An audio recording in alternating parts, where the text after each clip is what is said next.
All right, that's my intro from the kalimba today. Thought I haven't brought this out in a while, and I wanted to have some music going, so I was, thought I'd make my own for a second. Hi, hello, welcome back to another episode of Today's Weather Tonight. I am your meteorologist. That's a comedian slash meteorologist, Cloud Hudson. And I will be bringing you all of tonight's top vibe stories, or at least the ones that I have time to talk about today. Just going to wait for people to get here. I usually start broadcasting around now. Also, I think hold on, I'm going to close some programs. I think some of my programs are taking up too much memory. And so I don't want to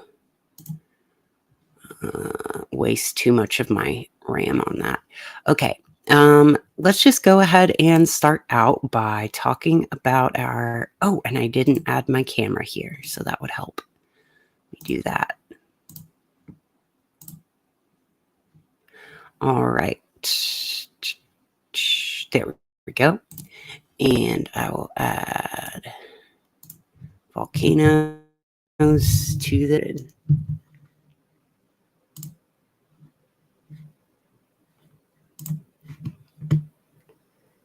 and show volcano. Sorry if I'm a bit sleepy. I just feel like I haven't woken up all day. Maybe we'll understand that when we get to the space weather part. I don't know if there's been much space weather today, but I wouldn't doubt it because I've been sleepy. Been a sleepy boy. Okay. This is the stupidest ad I've ever seen. I hate this. Okay. Let's see. That's our map. Let's look at Volcanoes Today report. I'm going to try to be monitoring my chat as actively as I can here, because yesterday I definitely missed like 20 minutes of the stream. Like y'all were just seeing nothing. So I'm going to try to maintain a stream presence the whole time. Wow. What a hard standard. Be on stream when you're streaming. Such a hard thing to do. Hard if you have ADHD. That's a little bit undertreated. That's my choice. I am choosing to undertreat my ADHD because I would like to not, I would like to get better coping skills and, obviously it's not working because I'm not staying on topic right now. Okay, let's see. We're looking at Samiru volcano right now with some really strong southerly winds. North or south. We've got some streaking in the north to south direction. I don't know why I said that. I thought they were southerly. I just like instinctually said that, but that might not be what's happening. Sakurajima in Japan, volcanic ash not identifiable in satellite imagery. I bet that is from yesterday. They had an update. Samiru continues to explode, as do Dukono. So let's see what our Sakurajima update was. It's on here. Yes, it exploded on July 2nd at 12:51 Z, which is also UTC time. Up here in Etna, I did actually have a video pulled up for us to see of this Etna, Sicily volcano, even though it looks like I'm just looking at everything for the first time on the stream. That's kind of true, but it's kind of not true. I also spend about 2 hours before the stream starts every night pulling up the articles and maps that I want to be able to show you guys. Now, if I got paid for this like it was my real full-time job, then I would be able to give you an 8 hours a day complete written show. But here we are. We all have multiple jobs that we got to do. Sometimes mine is taking care of my brain. Okay. Strombolian activity and intra-crater lava flows in Etna's summit crater. That's a pretty picture of it, but let's see this awesome Boris Benki, Etna Boris. This is the Vorgine crater exploding, and then I'm gonna mute that. No, I'm too interested in the Italian if I don't mute it. Descends toward the nearby Bocca Nuova crater, forming spectacular lava cascades. So this is a really fun one where we do get to see that classic top of a local maximum erupting with nice streamers of lava flowing down. Kind of looks like, I don't know. It's a hellish scene, but it's really cool looking. Filmed on the 30th of June, so this was a couple days ago. Oh, look, we're looking at Twitter, and you can see that I also broadcast this on Twitter. If y'all, I don't know if y'all are still on X, but if you are, if you want to see me, I do this on there too. Okay, let's see. Still no viewers, which is weird, but I maybe I scared my regulars off last night because I got a little too political by saying that I don't think that politics will save us. That's a little bit of a hot take for people who like to feel like there's going to be a savior. Okay. The Arctic forests are ablaze. Record fires signal climate crisis escalation. That is at the same time that in Greece, the time that Greece is undergoing a wildfire outbreak on Crete and many of their other islands, resulting in tourists sleeping in football stadiums overnight. Volunteer firefighters getting activated, going to put out the fires in the dry brushlands that have just been decimated by the heat wave. Homes gutted by fires, massive water drops. Hopefully the blaze will come to an end soon. I just also find it very fascinating when there's a lot of wildfires happening in an area that has a lot of earthquake activity as well. I imagine that can't be good for it's not going to put out the fire if there's an earthquake. I feel like theoretically, if anything, earthquakes might make it a little worse. Just like a windy storm makes it worse. If there's a really strong isolated thunderstorm, it's actually worse for fire weather than if there's a long line of rain. But we're not on fire everywhere. We are looking at New Mexico right now. This is some of the aftermath of the flooding in New Mexico. This is that place where people abandoned their cars a few weeks ago.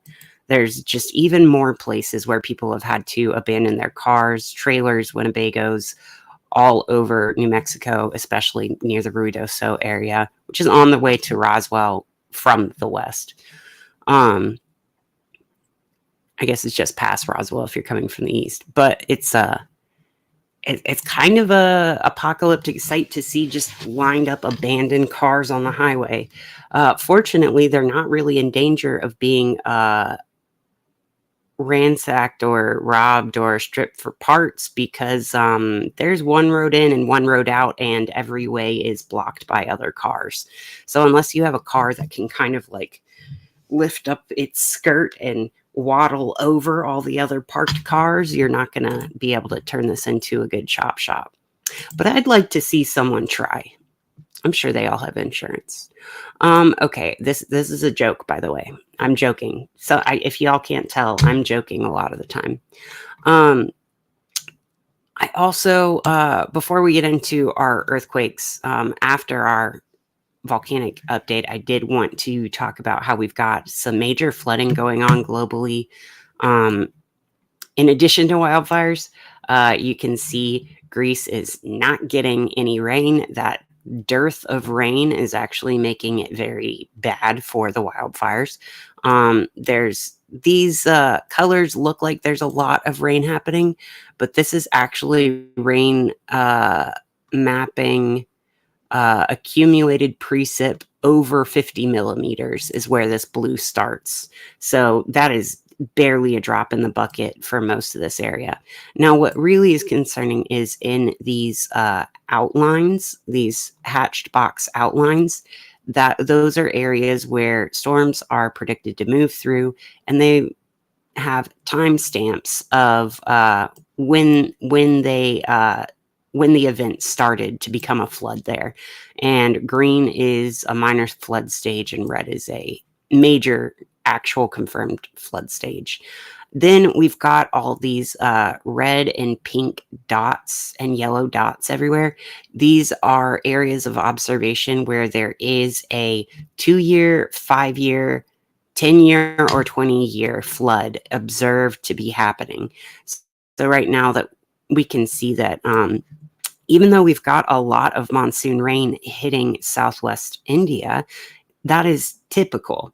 So we can't just go by where's it raining the most. We have to go by what does the watershed usually hold.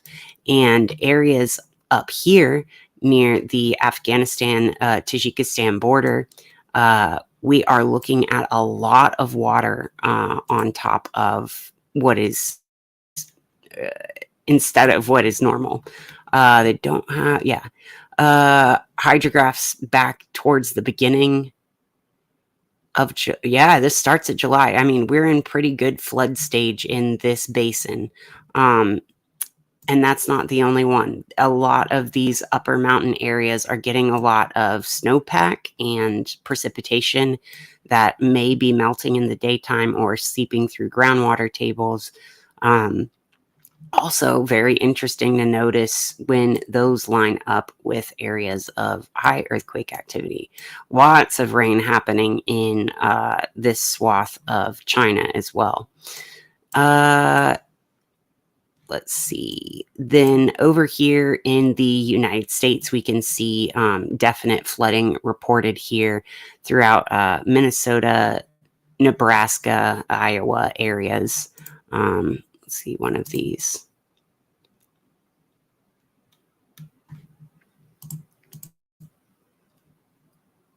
Are you guys there? Oh, yay. Welcome.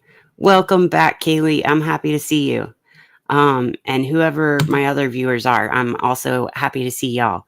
I love you very much. I am, oh shit. I didn't share this on stream yet. Oh, I'm an idiot. I'm going to go back and do that on my volcano.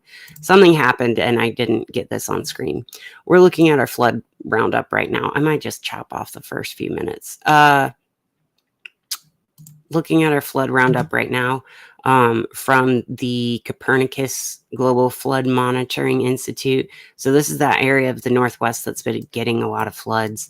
And there's also a lot of flooding happening here in China, Nepal, much of the Himalayas, and the valley regions, the river valley regions, downslope of the Himalayas, getting a lot of flooding, as well as up into, I guess this is technically still in China, but in north in the Amur Basin.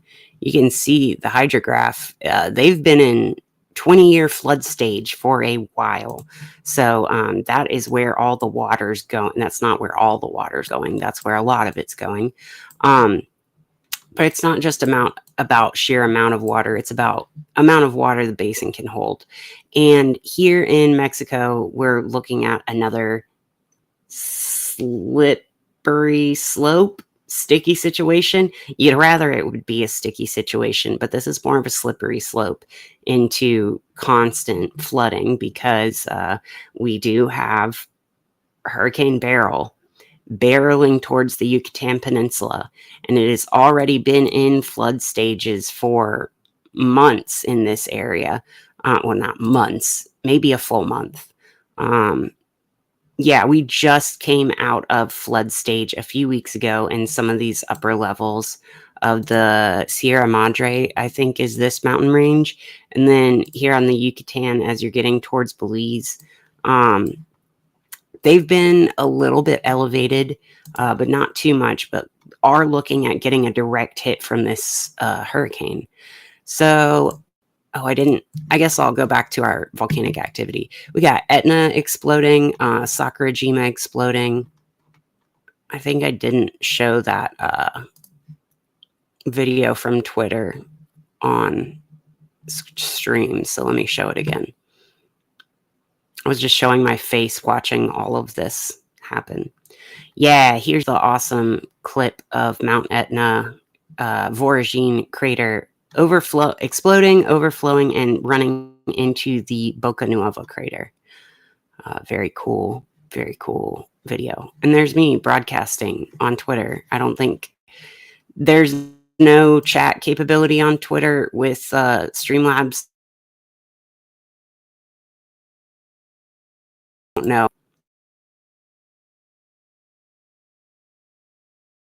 Let's go take a look at our have I seen the new fault line opening at Yellowstone and see Jamaica about to be wrecked? A lot going on. Yes, a lot going on. We are not powerless. We are weather, and we get to create it. As much as people will try to convince you that other people create it, you also get to create it. So focus on the way that you want the winds to move. I know that sounds crazy, but oh well, I'm going to say it anyway. Let's look at the earthquakes. Let's start by looking at Yellowstone, because I have not seen a new fault line opening up there, but I don't doubt you. Let's see. I have seen a new cluster of quakes around here. Maybe if I click on this, it'll show a location northeast of West Yellowstone. I mean, this looks to be in the heart of Yellowstone National Park, between right at the end of Nice Creek, or the head of Nice Creek, and Cougar Creek, Gallatin River, and Grayling River. Quite away from a lot of the roads. Let's see.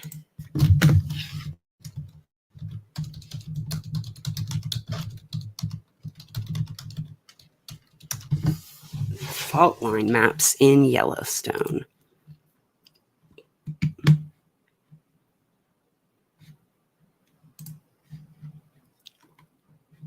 Okay. So, pulling this up.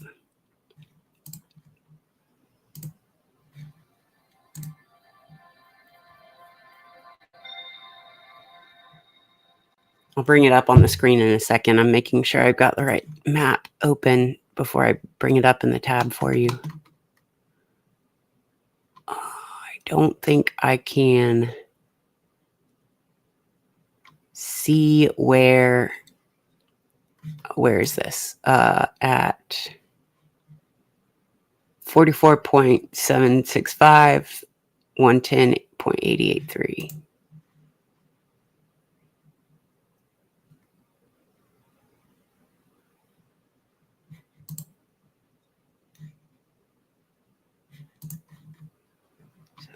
$5.83.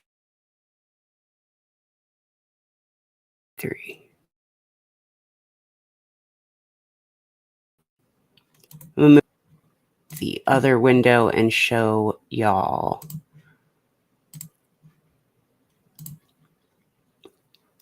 Oh, did I? Yeah, I did. Okay. In this little area between this block and this block, we're looking about right here is where the most recent swarm of earthquakes in Yellowstone are. That's in a geothermal area that isn't exactly on a fault, but I could see how this geothermal area would contribute to new fraying of faults in there. let's see. Yeah, I mean, it's right in the area where there is a steep gradient of change. Doesn't look like like it. So there's a steep gradient of how fast things are changing. So the changiness changes fast, but that doesn't mean it has an absolute high changiness.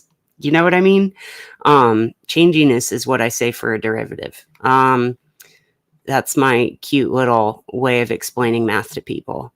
The changiness of the changiness is pretty high in this area, but the changiness of the land itself is not that high. But I could definitely see this being a new fault system, or an expansion of this current fault system along the lines of this geothermal activity there. Because that's where I'm going to move this tab to the thing I was showing. Yeah, this is where it happened right here. That's, and that star right there is what I was showing on there. We can see on this one. Oh, they won't let me zoom in on this one, will they? Yeah, there we go. Let me zoom in. This is in a place where there haven't been a whole lot of other reported quakes. I mean, there are a lot of other reported quakes, but not in the same cluster. Like, it's not very localized to a known active zone. So I could totally see that being something new. However, it is right along a steep elevation gradient. Like, that would be quite a hill. No, well, this would be the steep elevation gradient. This would be a long, gentle, sloping divot down. This would probably be an area where, like a hollow or a cove in a hill where a river would run down or something, which might indicate that there are masses jutting up against each other. But it's definitely not a steep elevation change as steep as other river areas. Very interesting, though. I think this indicates geothermal hot springs or geyser there. So it's not too far removed from any of the geysers, and we know that Yellowstone is very active, so I wouldn't be surprised if that's new activity there. Okay, let me go back to Earthquake 3D. Oh, you sent me 2 videos on it. Okay, I will watch them. Let me see if I can pull that up on this computer, actually. Well, I'll do that in a second. Got a 2.5 here in the middle of Idaho's caldera that feeds Yellowstone National Park. This is a big, very far underground lava chamber. So the earthquake was probably above that lava chamber. We had a 2.4, 2.0 cluster with some smaller ones up here in Washington. The stack from the geysers is pretty large as always. Border of Oregon and Nevada, we've got a couple here, including some 2s, and they're all surface level. Then here on the border of New Mexico, or I'm sorry, Nevada and California, we've got 2.6, 2.4, 2. All around 10 kilometers depth. Then as we move into, oh, and let's not forget the 2.1 out here.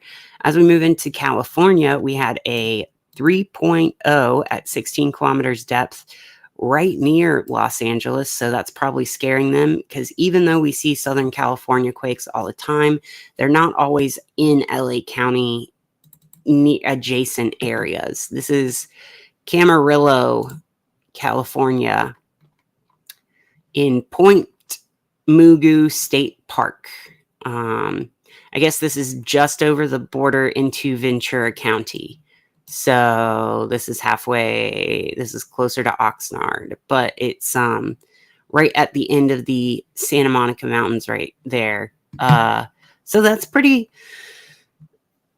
that's close enough for Los Angeles to be scared, but I think there's been some overhype in the media about it.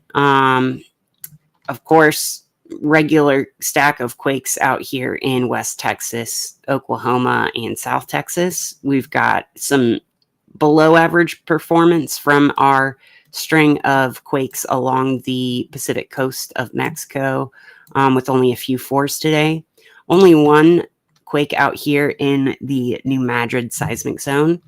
And out here in Puerto Rico, we're really only seeing a few quakes, but they are in those upper 2 to lower 3 magnitude level range. A 3.3 is the highest we got there.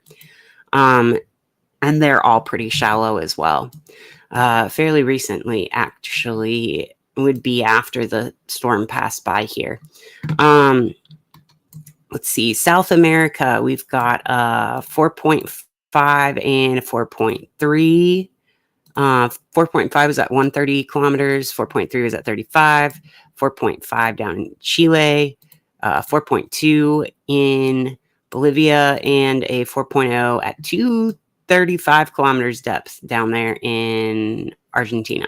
Wait, no, the 4.0 is up in Chile, and the 4.2 was in Argentina. Okay. Then we go to the other side of the world. Looks like Hawaii calmed down just a little bit, but our most recent quake is this 2.4 at 0 kilometers depth. About when we zoom in, we're going to see this near Kilauea. Yes, we see them mostly cratered at Kilauea and also just off the coast there. Then as we go to Alaska, we've got several surface quakes up here in northern Alaska at like 2 point something range. Several surface 2s, 2.7, 2.2 at 0, and a 2.2 at 35, and 2.4 at 24, and a 2.6 at 8 kilometers. That's also with a bunch of little zeros and ones. We had a 4.6 and 4.3 out here on the Aleutian Island chain near 2.7. We've got a 5.0 at 10 kilometers depth, just due south of the Kamchatka Peninsula. We've got a 4.7 off the coast of Japan, well off the coast though. A 4.8 and 4.6 at like 220 kilometers depth down here on the way through the Japan volcano islands to Taiwan. Then we've got 5.0 in the Philippines at 65 kilometers depth, 4.5 at 51, 4.6 in Philippines, Banda Sea area. Then we've got a 5.0 at 164, moving along to a 4.4 and 4.6 out here. Then as we get into the wave-shaped plate boundary, we've got a whopper depth, a huge depth of 4.5 magnitude all the way down at 620 kilometers depth. And that is in the Fiji Islands region. It's not really on an island. It's that, it looks like there might be some local, almost sandbar style islands there. But we're in the backside of the wave that makes up. Do you see the wave right there? We're in the backside of the wave. Then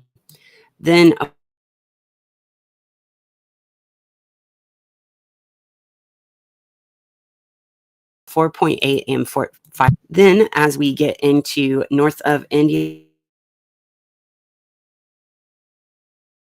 and like I said, a lot of activity going on in Greece. We've got two 4.8s along with our many, many other quakes. Hold on, my thing is refreshing. My feeds are refreshing and it takes a while to update. It won't put my little ones on there for a second. Okay, don't tell me then. Oh, looks like I missed a 4.6. Oh no, that was from yesterday. There we go. There's my update. Okay, 4s and 3s all throughout Greece here. Yeah, look at that.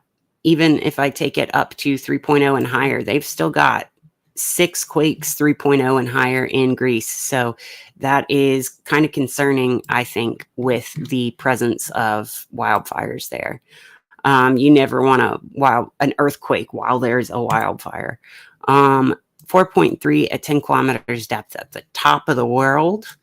And yeah, that is our earthquake update for today. We had some pretty deep ones, but nothing too high in magnitude. I am going to close that. Oh, wait, shit. Did I ever put you guys back on the right?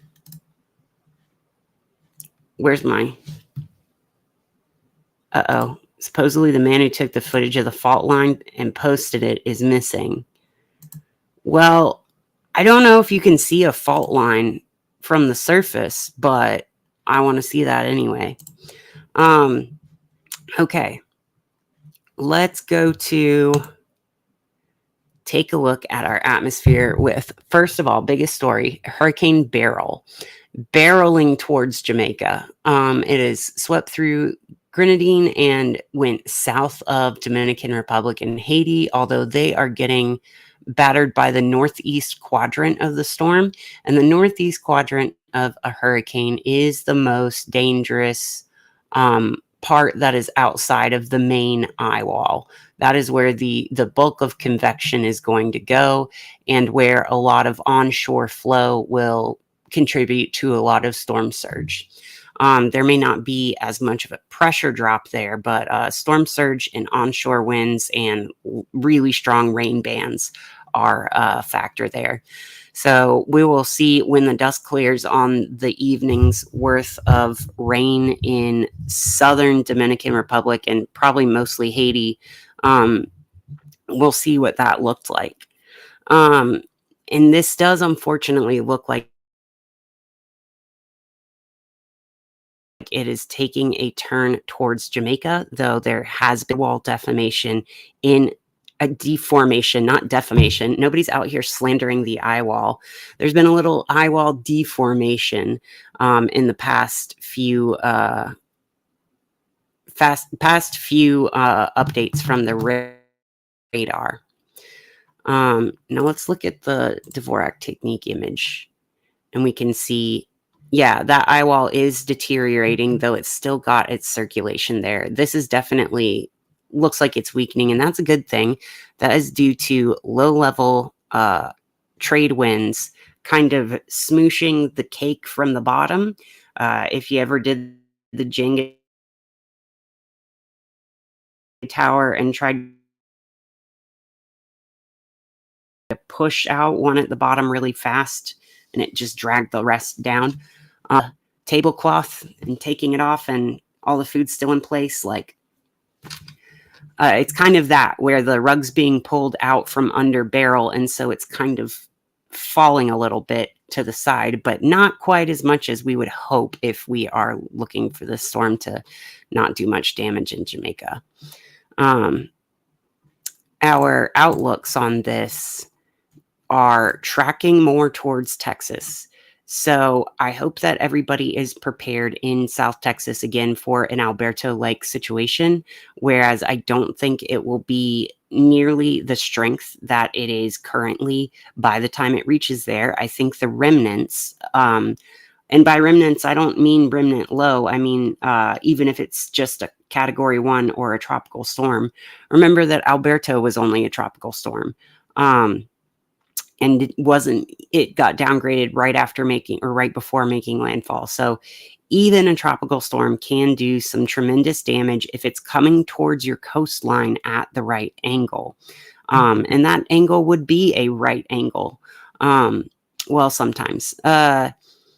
Hopefully it's going to, as it moves over the Yucatan Peninsula and Belize, it's going to kind of get chewed up by the mountains. That's what mountains are for, is to, protect us from storms, among very many other things they do to protect water. But I digress. I hope this storm weakens as it goes over the Yucatan and doesn't hit the same area of Monterey hills in Mexico that have been, devastated by severe flooding and mudslides from the past month of severe weather. I really hope it doesn't go that way. It does look like it's trending more northward in many different model projections, but that northward trend goes with a weakening in the system. So I don't know if we actually got up to a Cat 5, but I don't think we did. People were saying Cat 5, but I don't think it ever actually got up there. We got Cat 4. Maybe we got some peak Cat 5 winds, but not sustained. I think cast the for Jamaica, the Caymans,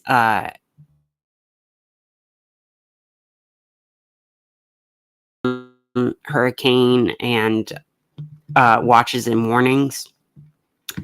And you can see that they are saying probably gonna be headed towards that Mexico-Texas border again. I wonder if there's anything happening there that would make God mad, like people locked in cages or something. I don't know.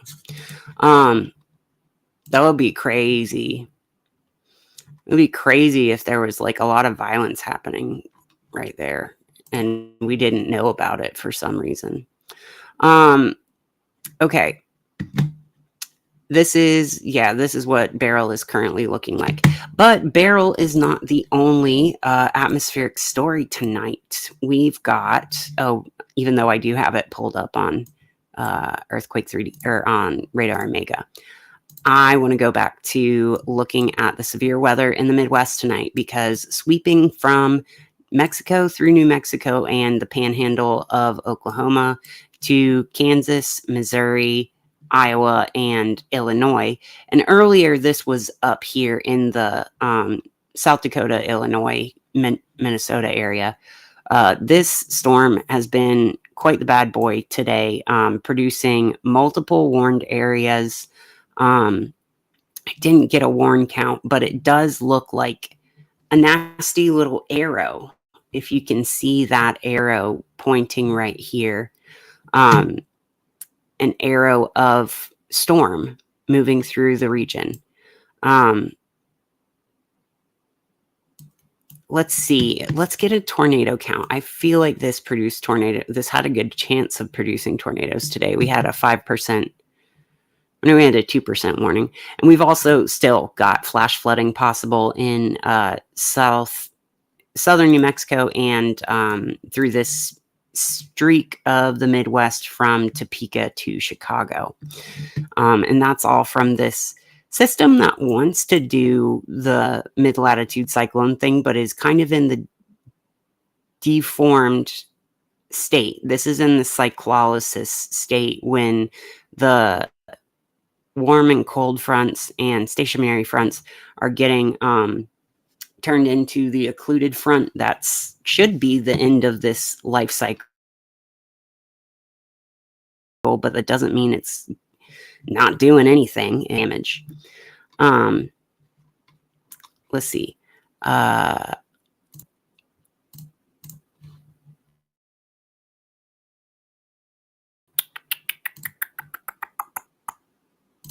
I wanted to show tornadoes today.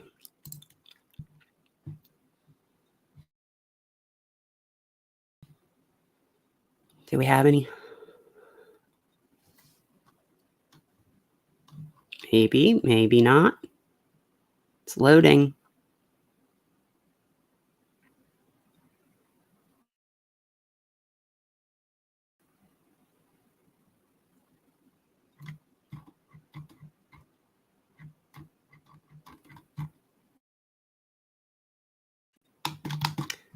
Okay, it didn't. Maybe I have to go to storm reports today. Okay, no.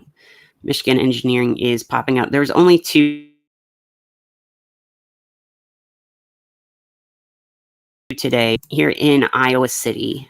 Looks like there were west of Nichols, Iowa, and also near Iowa City early, like 7 minutes earlier. Um, yeah. It says LE cruiser hit with debris and heavy rain lost visual contact. Does that mean law enforcement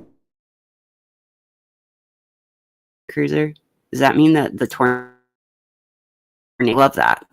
Great job, tornado. Um,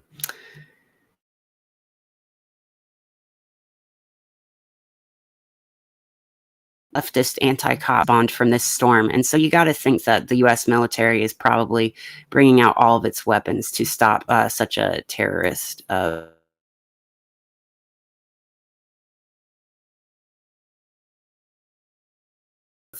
hit a law enforcement car. That's so sad. It's so sad.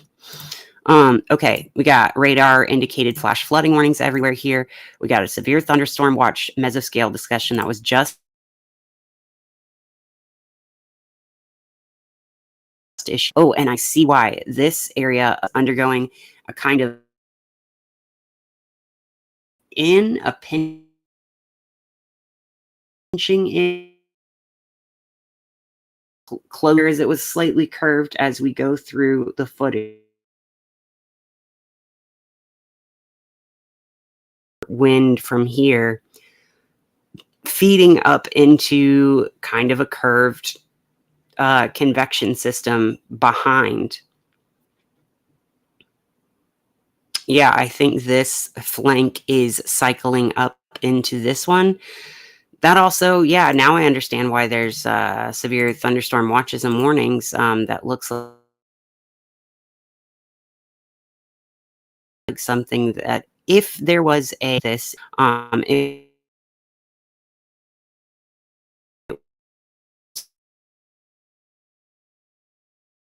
where the point of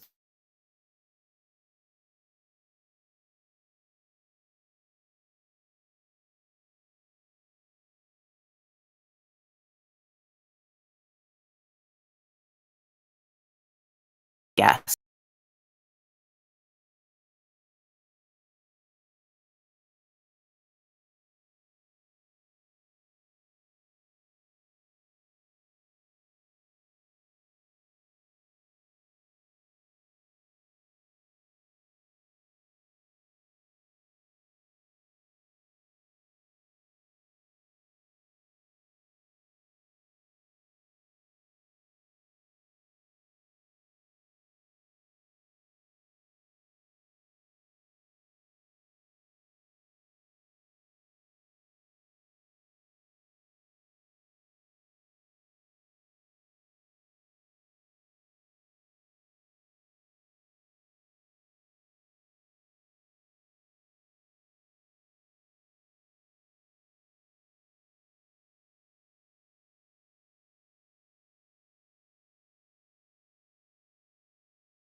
Um, I said something. I said some jokes, and the internet didn't like my jokes, and so I got disappeared for a second.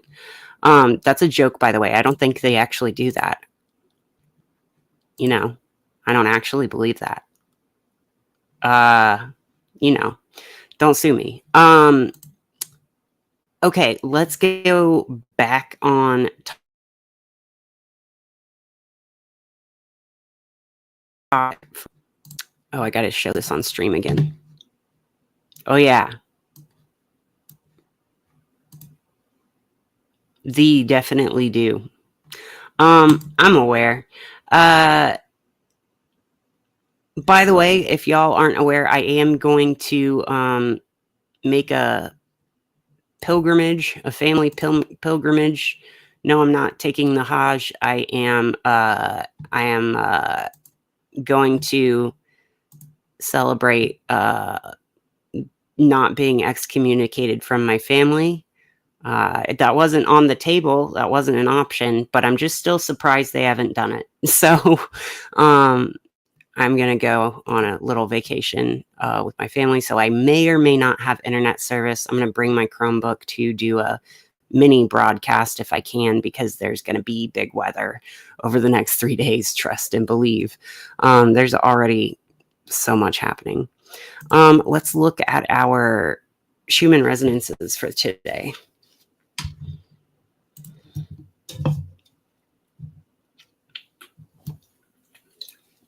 That would be it. That would be it. That would be why I'm such a sleepy boy today. This has been just generally dragging mood. It looks like there's a lot of power put into mode 1, which is a alpha to theta brainwave state of sleepiness.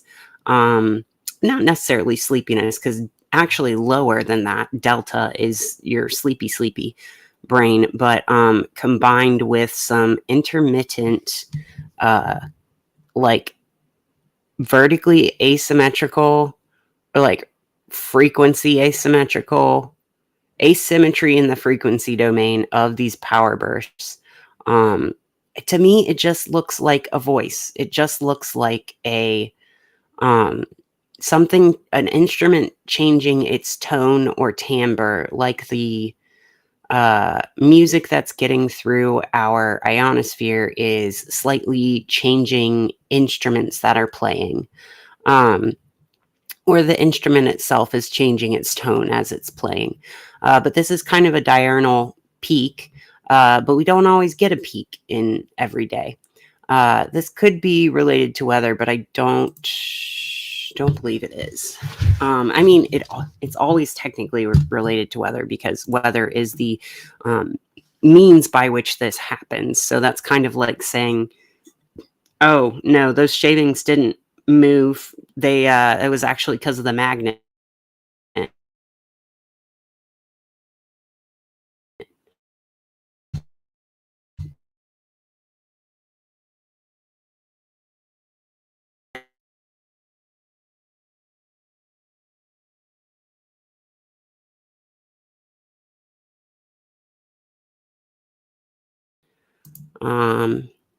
You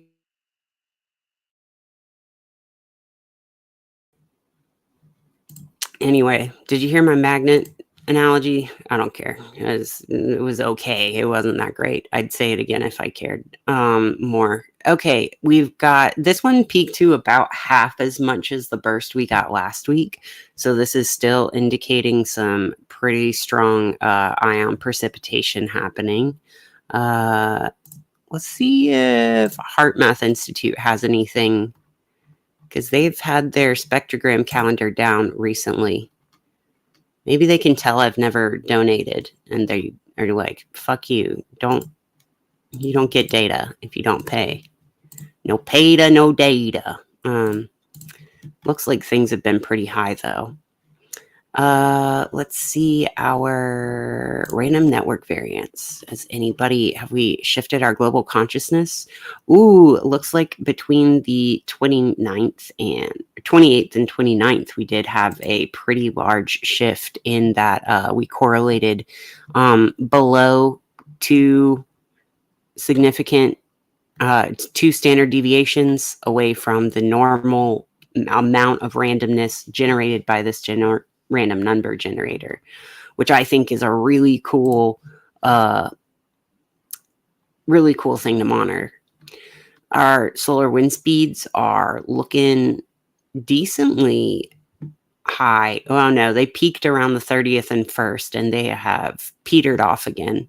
Let's see our magnetometers. Yeah. Okay, they're looking pretty low after. Wait, that doesn't have new data. This only goes to June 30th, and there was a bit of a spike the other day, but I guess we are missing our data from GCO6 from South Africa or Lithuania. I don't know which that was. Let's see what the spaceweatherlive.com has reported. Okay. You know, it's funny. Like the Bing image that is popped up right now on my automatic search bar is a UFO, a UAP sending a beam down to a mountain. That's like, oh, and they just changed it when I said that. Just changed to books. That's so funny. Okay, let's go to looking into these visual atmospheric phenomena. I still don't quite think there's been enough. I haven't read enough research to make a good call on it. I also haven't done any channeling about it, so I don't have a strong feeling one way or another of how to interpret that stuff.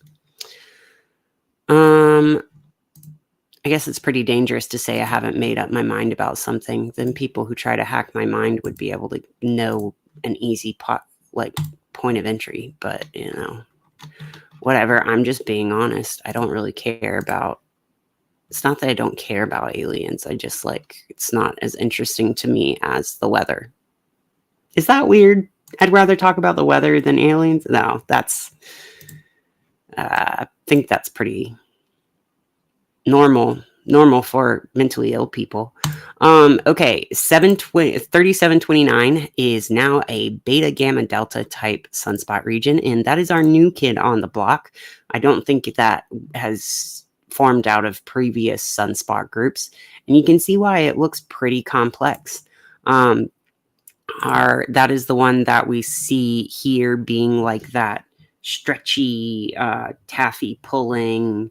You can really see it clearly looking like magnetic flux lines. Like if you've ever done that experiment with iron shavings on the piece of paper and putting the magnet in it, it looks just like that like starfishy jellyfish, like mitochondrial, that DNA pulling apart in cell replication, that whole suite of visual phenomena that look similar. That's what this looks like right now, which is really good for solar weather lovers. Looks like we've also got some dimming regions and maybe another filament trying to worm its way off the surface of the sun.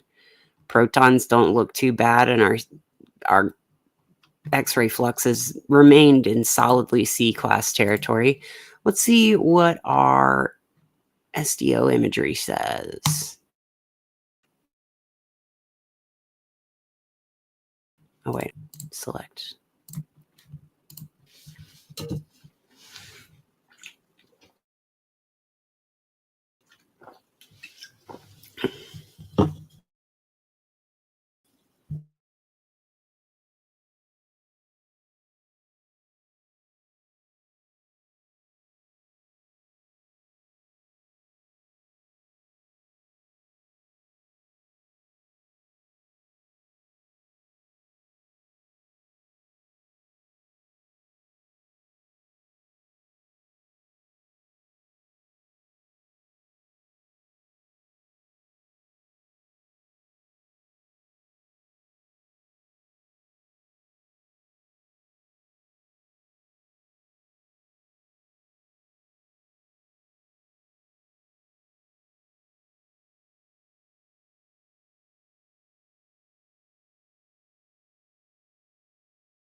So wild.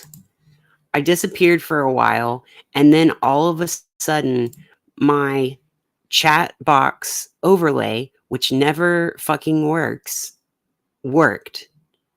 Okay, can you guys like see yourself? Say something again. Oh wait, it's got to be on this. I've been trying to get my chat box overlay to work on this forever, and right after I got kicked off right now, it worked again. Can you see me now?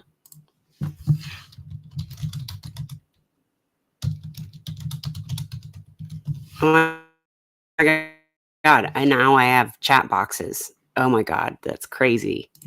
Now I can make them better. I want to do this one. I can do it.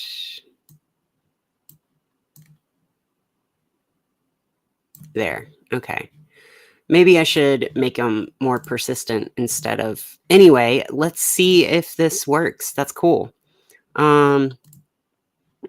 That's just so freaky. Like, sometimes I don't understand computers. I mean, like, I know computers, but like, sometimes when they do things that I don't understand, I'm confused.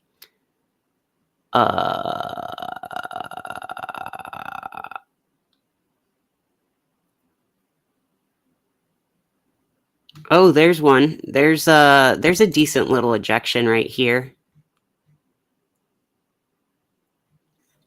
Let's take a look at that one more time. It looks pretty. It looks like it is headed very southward. So unless I don't think it has a very good chance of hitting us, but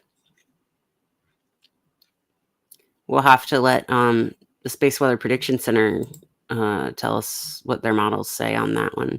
It kind of popped up out of nowhere too. You see that? All of a sudden it just kind of like looks calm as fuck, and then really rapidly, actually in the shape of a star. Do you see that? Do you see a 5-pointed star right there? That's probably a very unstable formation and very good for manifesting change. Um, and then right here is where I'm expecting more instability, but I don't know. I had higher hopes for this area. I think the death of these regions might be contributing to some like enhanced mobility in these areas. Well, you can see the values really gradiate to change here in a second. It goes from it slightly dims, and then all of a sudden it can't hold itself on any longer. Did I really say plasma launches? You know what I mean. The coronal mass ejection. The unleashing of a filament. A solar magnetic flux tube with charged particles. You know, a soup of charged particles. Almost like plasma. Okay, let's look at SWPC has not modeled too much more. I think this is just modeling some stuff that happened a couple days ago.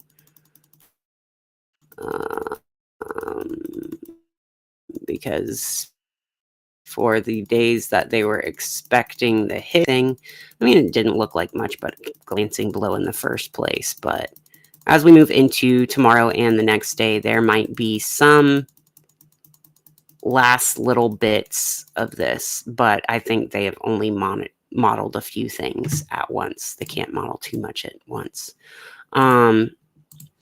See how our auroral activity is pretty calm. Hemispheric power went down. KP index is at 2. We had a higher density today, but really low now. Moderate wind speeds and pretty far into the southern orientation the interplanetary magnetic field is.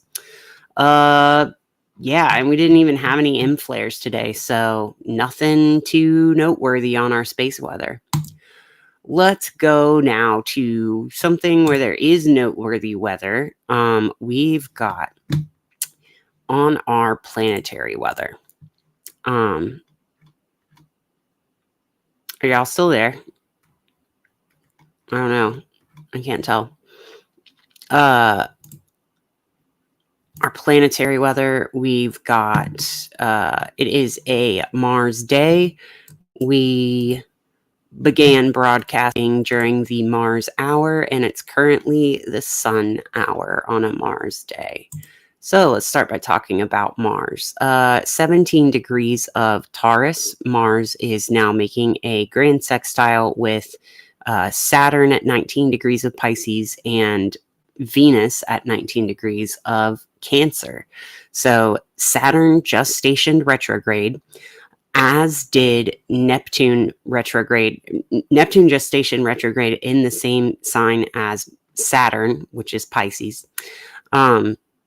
So that retrograde Saturn with retrograde Neptune co-presence energy is sextile to Mars in Taurus, which is in its fall, but usually pumps the brakes on things or grinds gears. It's not like, I think of Mars in Taurus as like latent heat, where like you have to get from one energy level to another, and it doesn't look like anything's happening in the system until there's all of a sudden a big jump in qualitative state.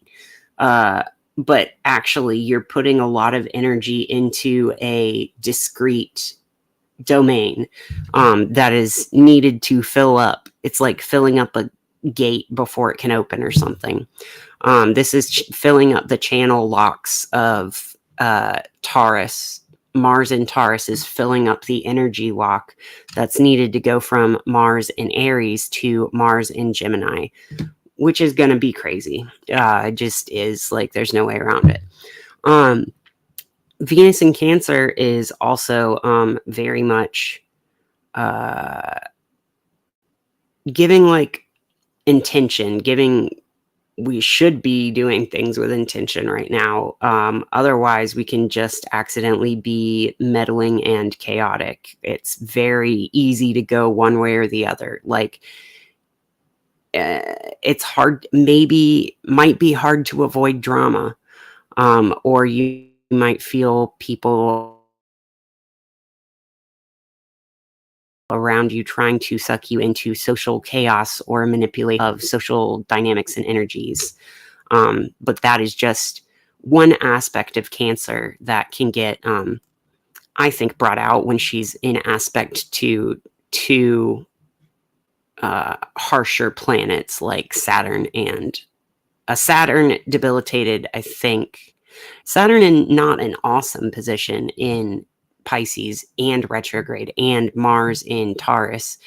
That gives the feeling of like men who have been told to be quiet for too long, and then they get mad at women because they feel like they don't have rights, but actually they were the ones.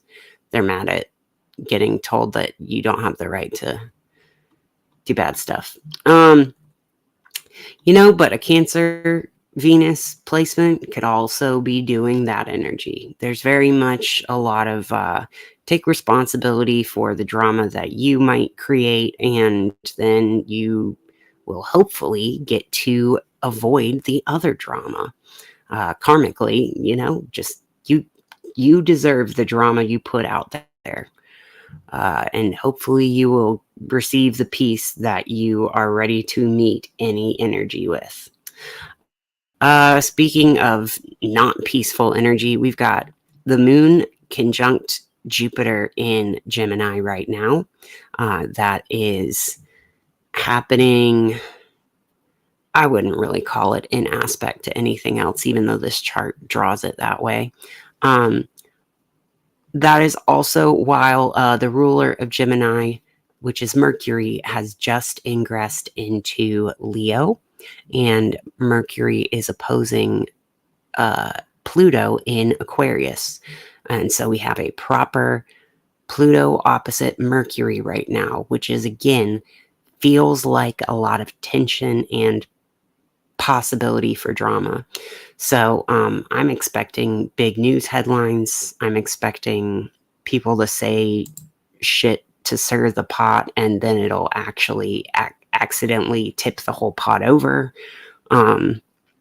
Stuff like that. I can see this being very ripe for tense, powerful, emotionally fueled side comments. So maybe I'm projecting because I'm going to hang out with my family soon, but I don't think they're like that.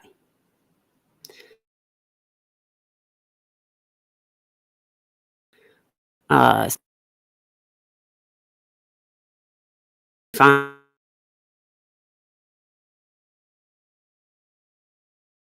In Pisces, this is probably a good time to double check the safety of all your boating equipment before going on the water. Also, double checking the safety of people knowing how to drive a boat and not getting too drunk to drive one. What else? Yeah, I feel like aquatic safety this July 4th is going to be a big one. Not just aquatic safety with recreational aquatics, like going to the pool for the 4th, but like thinking about floods, mudslides, landslides, and access to clean drinking water. Access to clean drinking water is probably going to be a big issue through this retrograde Pisces of 2 planets situations, I think. Also with Mars and Venus there, this is a spicy sky. This is a spicy sky that wants to, really do some damage. And then soon we will have the new moon on Friday, I think. So that'll be great. I love you guys so much. Thanks for sticking around. Are you still here? Okay. See Scorpio big time looking out east over the Gulf of Mexico tonight. Oh, that's so cool. I love getting to see the planets rise in the sky. I don't always, I feel like I see stars. I see the constellations better in the winter time because I don't know, maybe I just don't spend as much time outside at night in the summer, even though you would think I would. I don't know. That's really pretty though.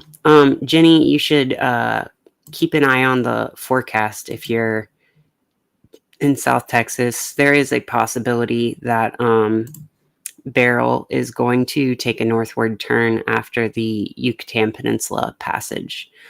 I don't think it will be very strong if that's the path it goes on. So like if it hits Texas, it's probably going to be weaker than it is now, or weaker than it would be if it went further south to Mexico. But there is a chance that it will overcome both the shear and the tropical upper tropospheric trough that are currently inhibiting the growth of the hurricane.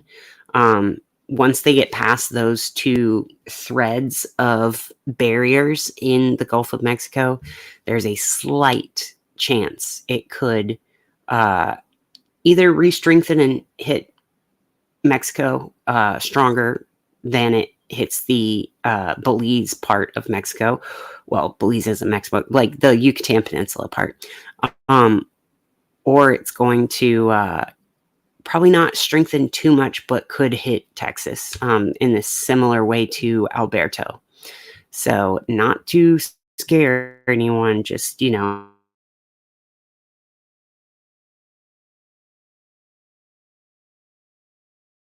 keep an eye on every map update.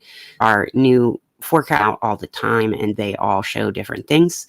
So stay afloat, stay abreast of your weather forecast, especially if you are in Texas right now. Okay, let's pull a tarot card from the wild unknown.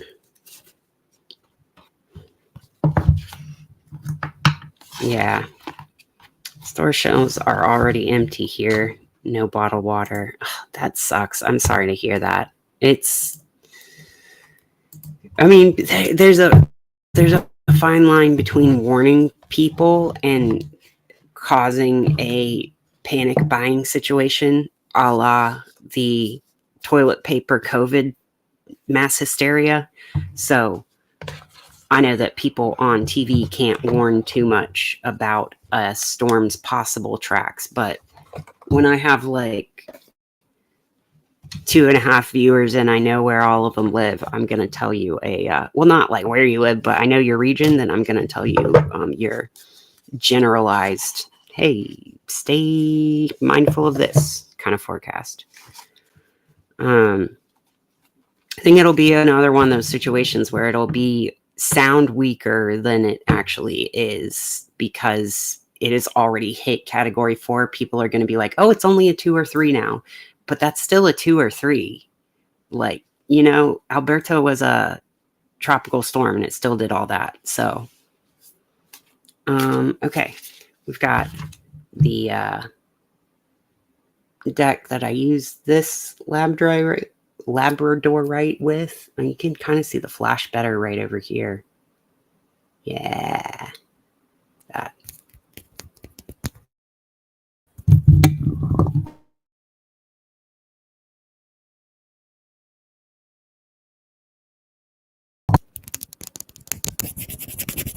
ASMR tapping crystals to derive the weather. Technically, running a computer model is tapping crystals to derive the weather because of the physics of how a computer works. And they use the piezoelectric effect with tiny crystals. Technically, the government does use crystals for science. Technically, we all use crystals to derive our weather forecasts. Some people just forget that. Some people forgot to put in the crystals. Okay. Whoa, that's a lot. I don't know if I can take all that. I'll take this then. Okay. Wow. It's really jumped out. Good Lord. Okay. This goes along with what I said in the Astro update. Pretty dramatic. We've got the Ten of Wands upright, the Tower upright, and I love the Tower card in this deck because it's a tree getting struck by lightning and starting a wildfire. Pretty clear.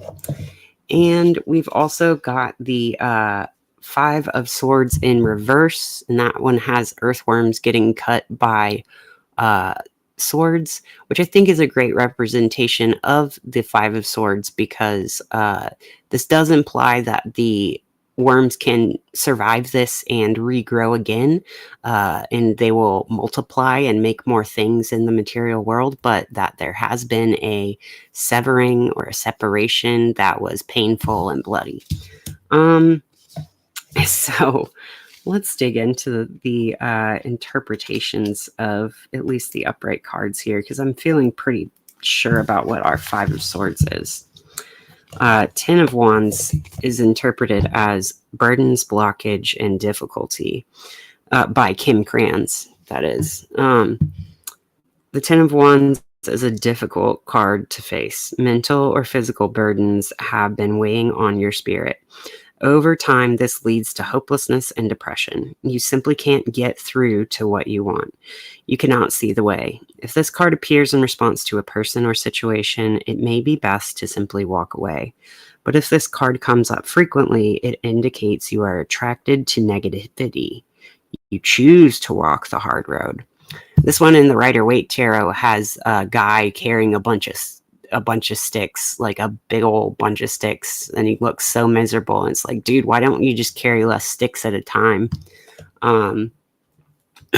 That's kind of the vibe, is maybe a little bit of self-inflicted overwhelm, but you feel trapped in a matrix. I also like the stick imagery here where they are all askew so that you can't see which one needs to get picked up first, because they're all so intertwined that the other ones are going to move if you move one of them. That's how it feels to need to drop something from your life. It feels like, oh God, I already know how it all works if it's tied up together. Don't try to get me to make a decision of how to weasel some of these out. No, I know that we know the tower, but I'm going to read the interpretation anyway. We've got unexpected upheaval, much like a lightning strike. When the tower card appears, it's time to brace yourself for a change.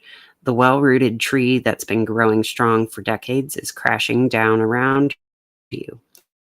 Your world may feel as though it's literally falling apart and you didn't see this coming. Even though this phase is painful and confusing, it will be over soon. You'll look back and feel grateful things changed course. You might even see it as a personal breakthrough in the end. And that really, I feel with the Five of Swords reversed is leading to personal transformation, possibly feeling like we've been through a battle or a victimization that ultimately leads us to a better path forward or a stronger connection with solidarity in the world, but is at first going to feel like a battle. And yeah, that is definitely what I'm getting. We actually have something to tackle head on here, and it's going to get tackled head on and maybe head off. So that's not like the easiest update. That's not the easiest energy update, but it definitely doesn't hold back in this deck. This particular deck does not hold back for me.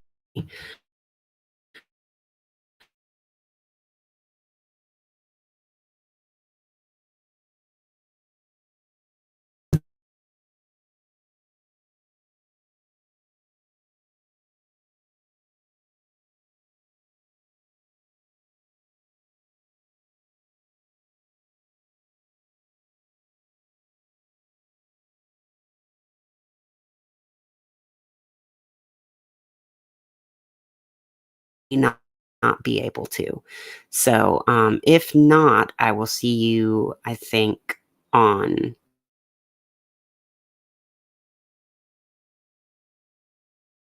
I will see you tomorrow night. So love you guys so much. Thanks for coming to another episode of Today's Weather Tonight. And